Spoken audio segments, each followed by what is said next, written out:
வணக்கம். இன்றைக்கி நம்ம பார்க்க போகிற சமையல் என்னென்னு பார்த்தீங்கன்னா, இரும்பு சத்து நிறைந்த பாசிப்பருப்பு முருங்கைக்கீரை கூட்டி எப்படி செய்யலாங்கிறது பார்க்கலாம். இது இட்லி, தோசை, சாதம் எல்லாத்துக்குமே சூப்பராக இருக்கும். சிம்பிளாகவும் இருக்கும்.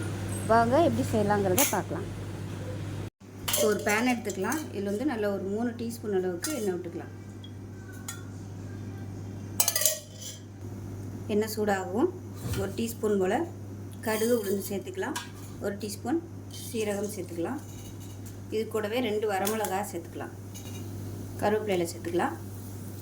இப்போ இதில் பொடியாக நறுக்குன சின்ன வெங்காயம் ஒரு கைப்பிடி சேர்த்துக்கலாம். இப்போ ஒரு பூண்டு வந்து நச்சு வச்சதை சேர்த்துக்கலாம். இது கூடவே மீடியம் சைஸ் ஒரு தக்காளி சேர்த்துக்கலாம்.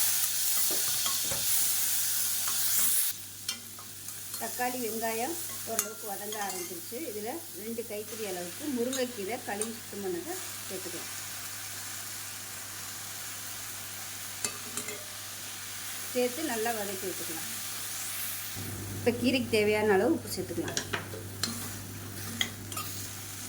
இப்போ கீரை வேகிறதுக்கு மட்டும் கொஞ்சமாக தண்ணி சேர்த்துக்கலாம். இது வந்து வேகட்டும்.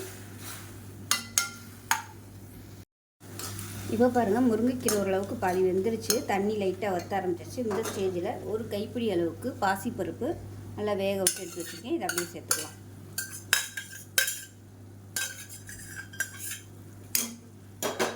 சேர்த்துட்டு கலந்து விட்டுட்டு இன்னும் கொஞ்சம் தண்ணி சேர்த்துக்கலாம். கூட்டுக்கு தேவையான அளவு தண்ணி சேர்த்துக்கலாம். இப்போ இது கொதிக்கட்டும். இதில் பார்த்தீங்கன்னா ஒரு கைப்பிடி துருவன தேங்காய், 2 பச்சை மிளகாய், 1 டீஸ்பூன் போல் சீரகம், 2 சின்ன வெங்காயம். இதை வந்து தண்ணி கொஞ்சமாக ஊற்றி நல்லா நைஸாக அரைச்சிட்டு பார்க்கலாம். இப்போ இதில் கொஞ்சமாக மஞ்சள்தூள் சேர்த்துக்கலாம். சேர்த்துட்டு கலந்து விட்டுட்டு நல்லா கொதிக்கட்டும். தேவைப்பட்டால் இன்னும் கூட நீங்கள் தண்ணி சேர்த்துக்கலாம். இப்போ பாருங்கள், நல்லா கீரையும் பருப்பும் நல்லா ஒன்று சேர்ந்துருச்சு. இப்போ நம்ம அரைச்சி வச்ச தேங்காய் பேஸ்ட்டை சேர்த்துக்கலாம்.